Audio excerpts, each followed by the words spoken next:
All right, good morning, namaste. Let's start our Wednesday class with the prayers. Om Guru Brahma, Guru Vishnu, Guru Devo Maheshwaraha, Guru Sakshat Parbrahma, Tasmai Shri Guruve Namaha. Om Bhuvah Swaha, Tatsavitravare Bhargo Devasya Dhimahi, Dhiyo Yo Naha Prachodayat. Asto Ma Satgamya, Tamso Ma Jyotirgamya, Mrityorma Amritam Gamya. ओम सहनावतु सहनौ भुनक्तु सह वीर्यं करवावहि तेजस्विनावधीतमस्तु मा विद्विषावहि ओम शांति शांति Shanti Om.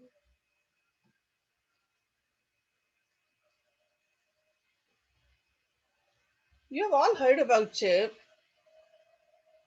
three levels of learning. Whenever we learn, three different stages: Shravan, Manan, Nididhyasana. You have heard that many times, right? What is a Shravan? Shravan means listening, listening, keeping your ears open. When we keep our ears open, only then the information will go inside. Only then the thinking will happen. What we have heard, that is Manan. Thinking can give you so much strength and creativity. They say that listening is more important than talking. In our Gita class Sunday, that's what we learned. A little message from Lord Krishna. In the first chapter, Vishad Yoga, it's not that he didn't know he's God, because we always talk about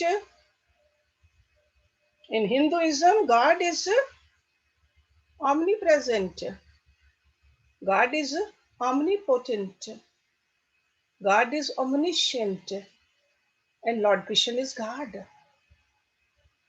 That means he is present in everything. Humans, animals, birds, plants, living, non-living, everything. And if you believe that he is all powerful, he can be anything.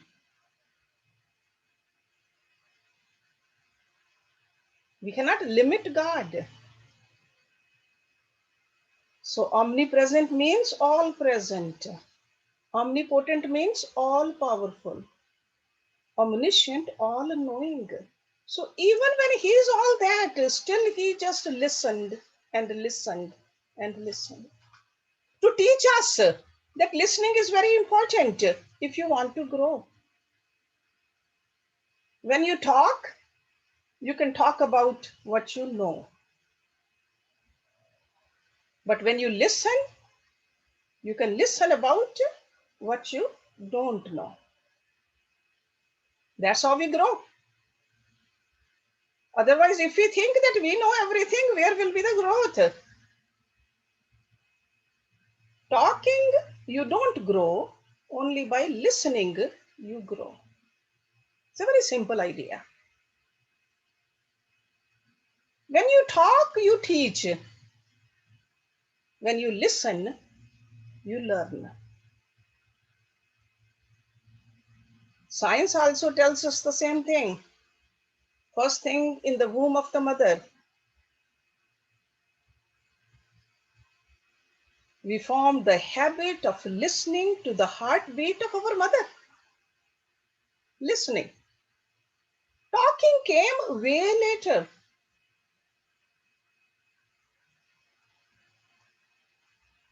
So listening. So listening is more important than talking. Everybody got ears, but very few people have time to hear, and less have the ability to listen. There's a difference between hearing and listening.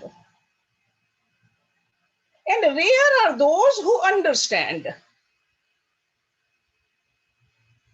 So today's topic is about listening and understanding or thinking. Because once you listen, unless you understand, that listening is useless. You have all heard about Lord Ganesh. There's a lot of symbolism in Lord Ganesh. Two big ears.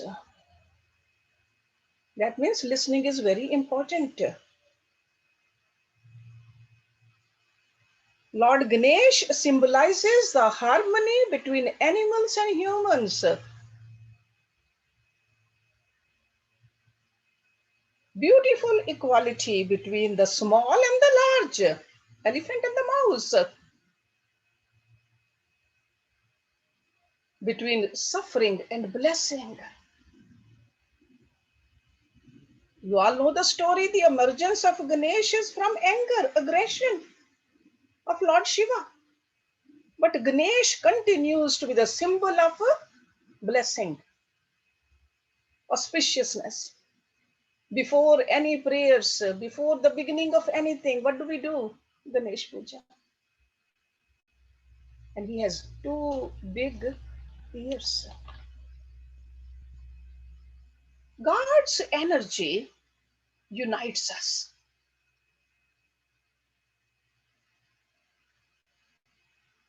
What do human beings do? The energy of man divides us. What did we do? One planet divided into many countries. Then within the country, many cities. Between the cities, many communities. Between the communities, many homes. Between a home, many rooms. We kept dividing. God unites. God says we are all his children. We are all part of him. Lord Krishna said that many times in Bhagavad Gita.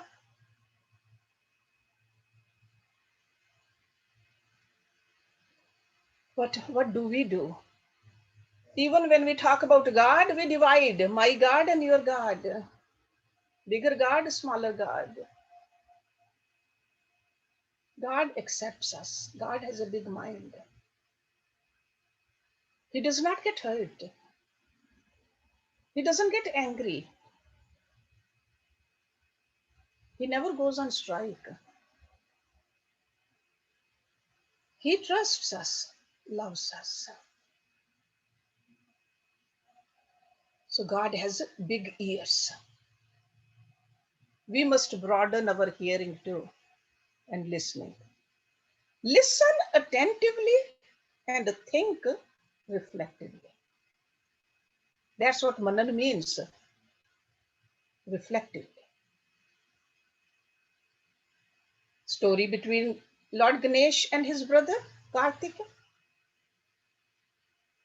Very creative and attentive mind Ganesh had, and that's why he won.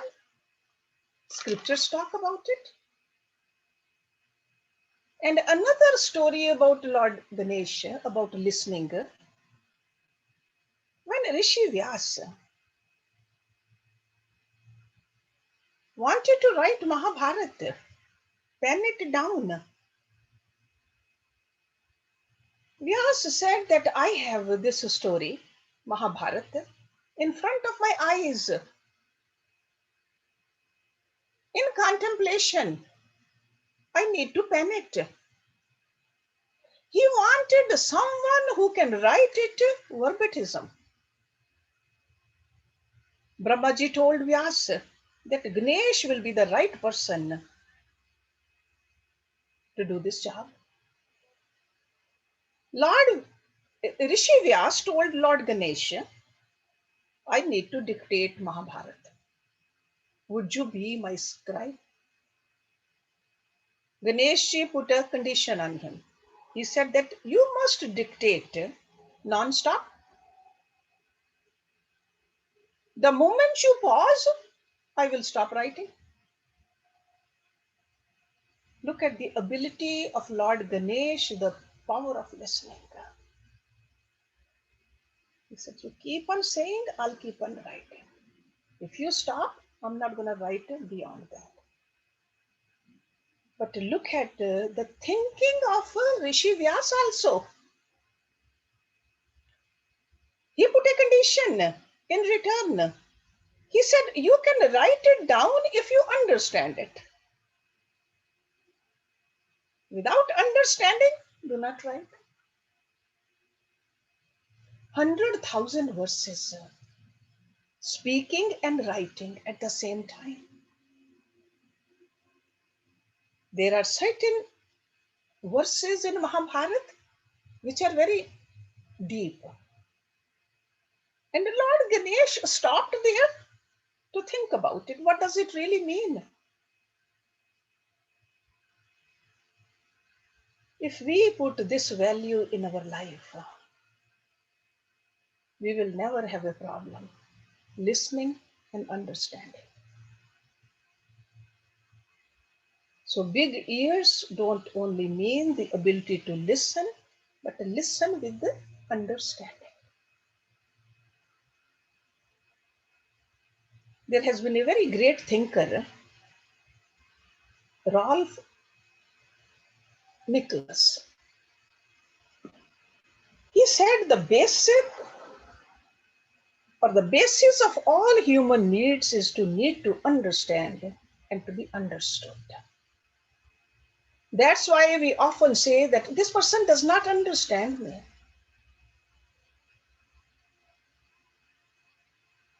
To understand and to be understood. And the best way to understand a person is to listen to him. Pay attention.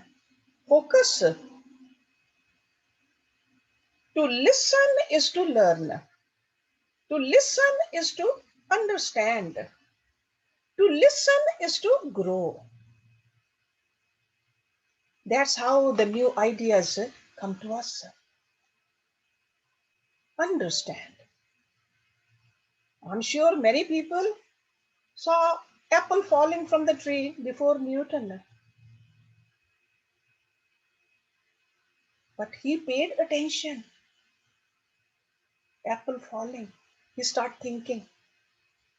And he was very receptive to that. Pay attention. God has given us one mouth and two ears. But we do the opposite.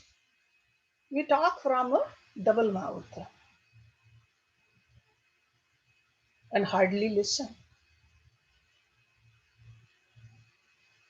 God has given us eyelids on the eyes. You can shut them, but you cannot shut the ears close. They stay open. So listening should be done attentively. There are three ways of listening we do all the time. One lower form of listening is called combative listening. Whenever we are listening to attack back, to answer back, it's like we are partly listening and partly we are building up the answer in our mind. We want to attack back. Often we see between some of the family members like that. In the close relationships, even more so, combative listening.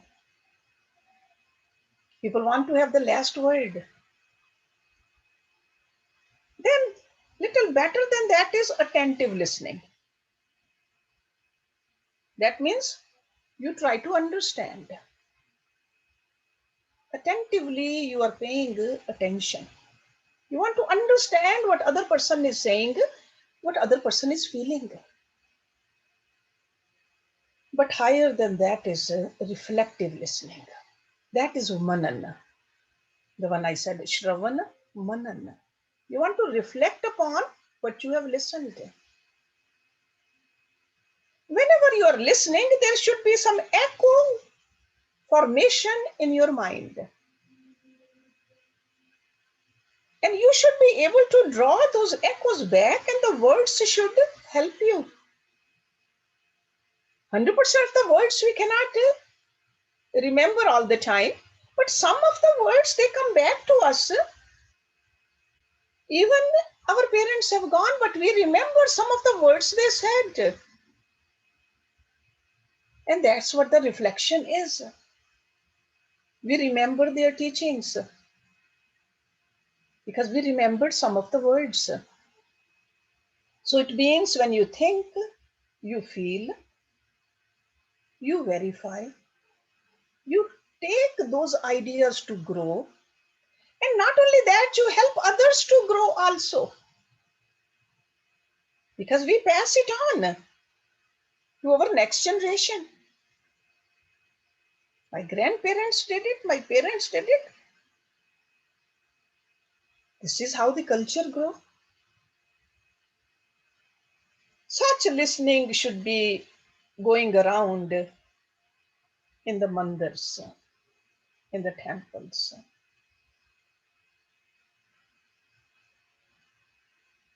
But the problem is that even in the mandirs and the temples, there is not a reflective listening, there's only a reflexive listening. Out of a reflex, people just listen, and then there's nothing goes inside. There's no thinking beyond it. There's no remembrance of it. It's only being there. Few words went there at that time, and they are gone too after it, before you even reach home. In fact, the biggest reflex is sleeping. A lot of people keep on sleeping. Maybe not physically, but mentally. So listening help you grow. Listening is the medium used in all the civilizations, all the surveys, if you look at it, they are listening to the people. That's why opinion polls are important. They are listening to people. Even God listens to us when we pray. And if in any country, the leader of the country fails to listen to the people, that leader will not last long. That leadership will disintegrate. So then should we just keep on listening all the time? There is a formula. Listen to all, trust a few, and follow one. Okay, so art of listening is to listen to all. Whenever somebody is close to you, listen to them. But you should have the capacity in the mind to filter what really applies to you. We cannot follow everything. We have to look at it. What my goal is, what I am listening, is it helping me to grow or not? So listen all, trust a few, and follow one. Got to know what applies to you. Because in order to move ahead, you need to have a big mind, not a small mind. You need to have an open mind, not a closed mind. You need to have a broad mind, not a narrow mind. Don't have a cynical, sarcastic mind. People with a narrow and sarcastic mind, cynical mind, they are miserable people. Have a joyful mind, transparent and open and a happy mind.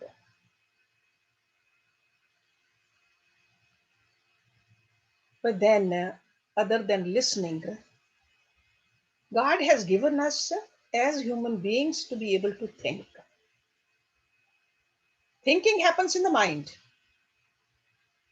Listening through the ears, and the information is with the help of the proper filter goes into the mind, And then thinking happens in the mind. It's God's greatest gift to human beings. All the miracles we see around us, how did they happen? Through a human mind. Without a wing on the body, man flies higher and higher. And even yesterday we saw that.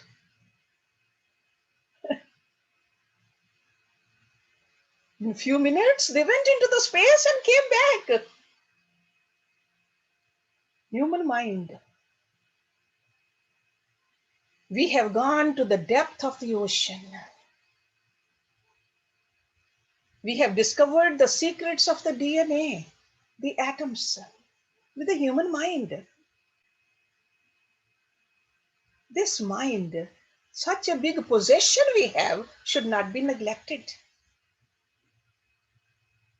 We know that 10,000 years ago, lions lived in the caves. And where are they living now? Still in the caves, unless a man captures them and put them in the zoo. Their mind did not grow. 10,000 years ago, birds made their nests. As they say, weaved their nets. Still they do the same. But God has blessed human beings with the ability. What happened? We moved from the caves to the societies, to the houses, to the skyscrapers, space colonies, undersea colonies, variety of culture, variety of food, variety of music. Where did this all come from? From a mind, human mind. Even when we look at how a human being converted the sand into a glass, opaque sand into a glass. It became transparent. Silica turned into the silicone chip. And the same sand can remember, has the memory of a chip now, memory of the computers. All this conversion happened with the human mind. We all have the smartphones now. They say there are smart homes now. The minute you come home, the temperature will be adjusted, favorite perfume will be sprayed, food will be cooked as soon as you enter the home. Smart mirrors also, which will talk back to you. Smart clothing, they are talking about these days. Fiber is made out of a thin wiring. If you fall, information will go to the doctor or the hospital to help you. Where did all this come from? From a human mind. Human mind. Thinking.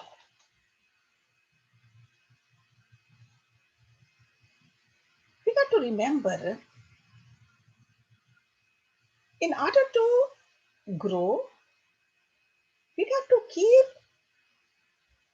the thinking the right way too.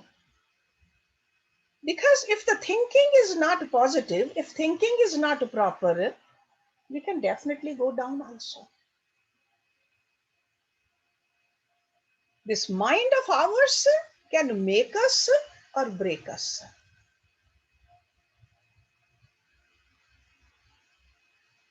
So this is a force. This is a powerful tool which God has given it to us. It's almost like a nuclear energy. We can do something creative with it, or we can destroy something, or even a knife in our kitchen. We can cut an apple and the vegetables, or we can cut our own finger with it. So we got to see how we are thinking. Are we still thinking like an animal? Or can we think like a devata, the divine being? You remember a couple of weeks ago we talked about that mantra, Gayatri mantra. We are praying to God to give us that kind of an intellect. That intellect which can take us towards Him. Okay? There was a zookeeper in Germany. He did some scientific research. He threw a screwdriver in the cage of a gorilla. Gorilla will move around the screwdriver for several days. Will not find it until he'll sit on it. Then he threw that screwdriver on chimpanzee, who can think a little bit better than gorilla. Chimpanzee found it within hours, and he held it also, but started destroying things with it. But then he threw it into that small monkey, which is called bonobos, threw a screwdriver in their cage. Immediately, that monkey got hold of that screwdriver. Within 30 minutes, he knew how to use it and how to open the cage and come out. So we have to think about it. What kind of a mind do we have? We are human beings, not monkeys, not chimpanzee, not gorillas. What are we doing with our mind? What are we doing with our thinking? Are we just going down with this kind of a mind? Mind which can reach to the highest? Are we just sitting on it? Or are we destroying the nature with this kind of a mind? This is the Manan we have to do. That's why we hear, we listen, we read the scriptures. Then what do we do with it? We have the capacity to think. We should see where we are going. We got to see how we are using our mind. There are 5 categories we can put ourselves into when it comes to thinking.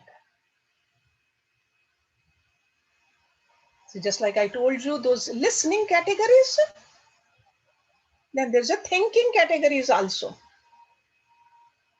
There are wishful thinkers. They think others would do work for us. They keep on wishing somebody else will do it.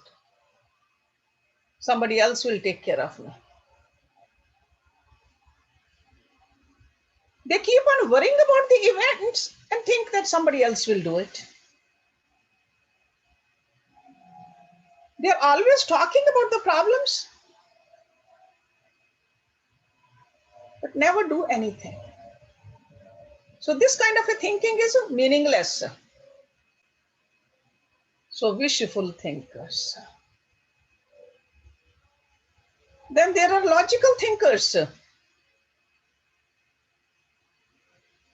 They always say we move by the books. No regard for life, only crunching the numbers. Logical. Emotionless, only logical. They are thinking. Then there are selfish thinkers. Think about only themselves. What will I get out of it? How can I get the bigger part of that pie? How can I do less and get more? Selfish thinkers. Selfish thinkers often make great justifiers. That's why it's called self-justification. Whatever I'm doing, good at justifying it. Then there are great thinkers. Great thinkers, they help the society through their inventions. Newton, Edison, Einstein, even Gandhi. Just think about the idea of non-cooperation. It was not a new idea. We often do it at home. But he used that, showed it to the British Empire. Very simple idea, planted into the mind of the nation, made waves. So even a small idea planted became a big wave. So these are great thinkers. Everyday idea can become great also. In 1968, there was a chemist, Silver Spencer. He was trying to invent a glue that will never come off, like a permanent glue. He was working with polymer, but it did not work out. He tried many tests, and everybody just kept laughing at him in the lab. Everybody will say that he has invented a glue which will not stick. He brought some people together, talked about it, and there was a person from his church. He used that glue which will not stick to some paper together. You know what was that? That is the glue which we have on the post-it notes. Glue which does not stick. And how much we use it, even now we use it. Post-it notes, ideas. Okay, so these are the thinkers. So there's a wishful thinking, there's a logical thinking, there's a selfish thinking, and there's a great thinking. But then, better than these, whichever rishis tell us to do, our gurus tell us to do, they say become a spiritual thinker.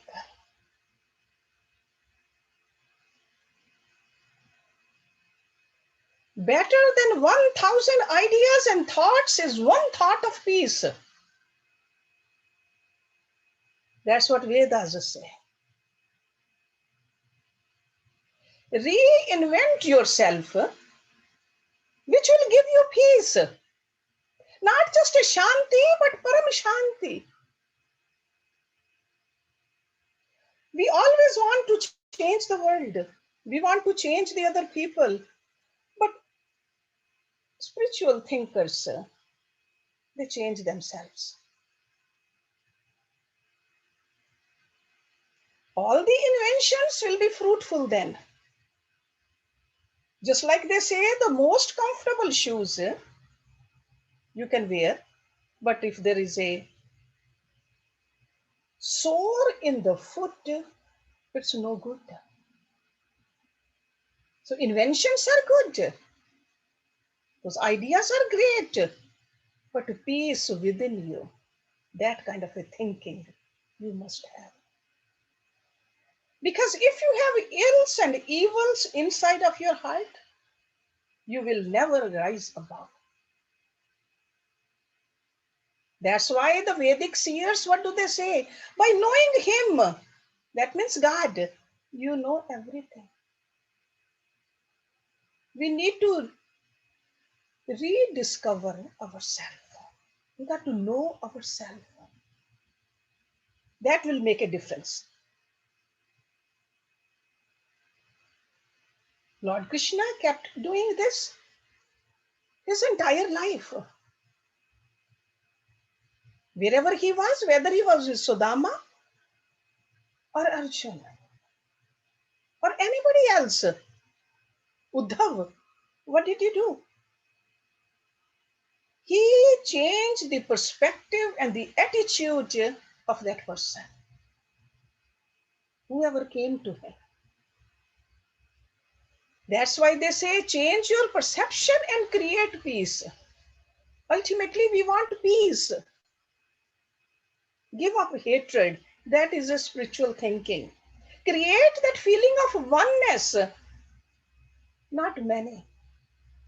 Create the feeling of sameness. There is a story from Mahabharata. One day, Karan and Yudhishthir were fighting. And you know that Yudhishthir was no match for Karan actually. Karan and Arjun, they were at the same level. But Yudhishthir was fighting. Yudhishthir could not stand Karan, ran back into the camp. Arjun came. Yudhishthir, being the elder brother, asked Arjun, when are you going to kill Karan? Have you killed him yet? Arjun said, no. Yudhishthir said, shame to you and the Gandiv. And Gandiv is the bow of Arjun. That's a name he gave. Arjun came angrily and told Krishna, I have taken a vow that if anyone insults my Gandiv, I will kill him. And Yudhishthir has insulted my Gandiv. What should I do? Look at Krishna's thinking right now. Krishna said, go in and insult your brother. Scriptures say insulting elder person is like killing them. This is a peaceful thinking. And he did that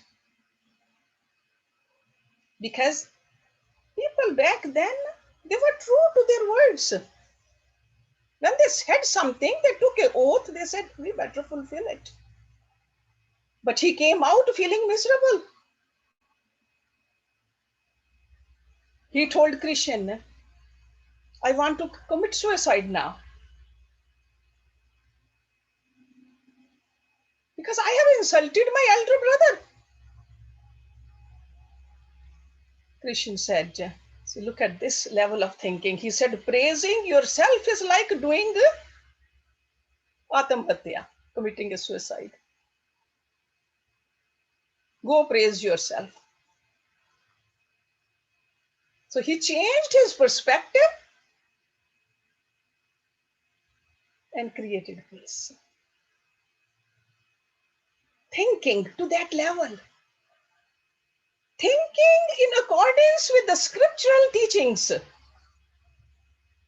and created peace. This is what spirituality is. Spirituality, we often talk about this word, but spirituality means peace. Spirituality means oneness. Spirituality means growth. Spirituality means helping others. Spirituality means living for others.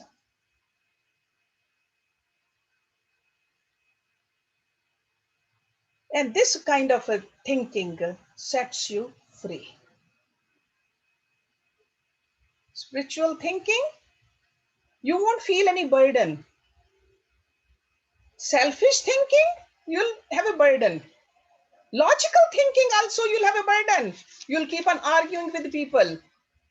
And if you keep on wishing and willing, not doing anything, that's also a burden. But spiritual thinking sets you free.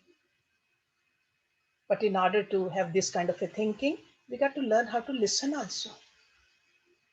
If someone hurts you, often our first response is to hurt them back. What is a spiritual response? Forgive them. They don't know better.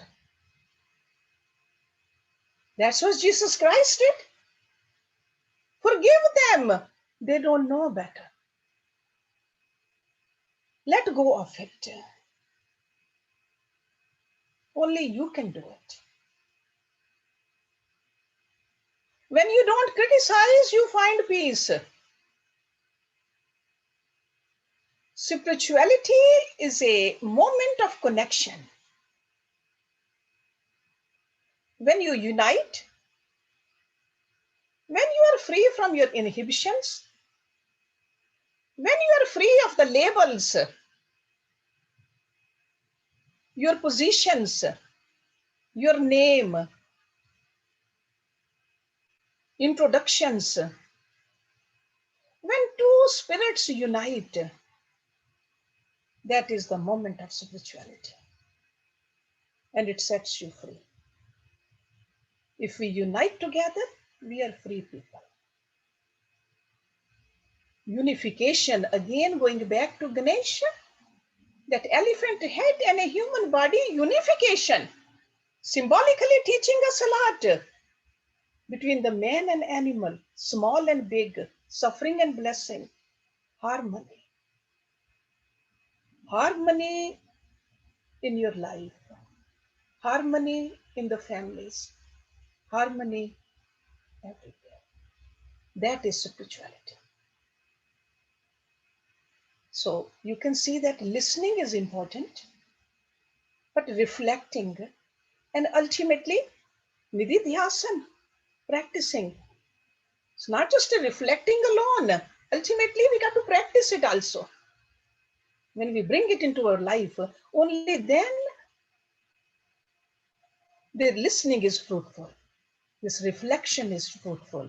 Only then this life is worth living as a human being. So this was a simple topic for today. You can use this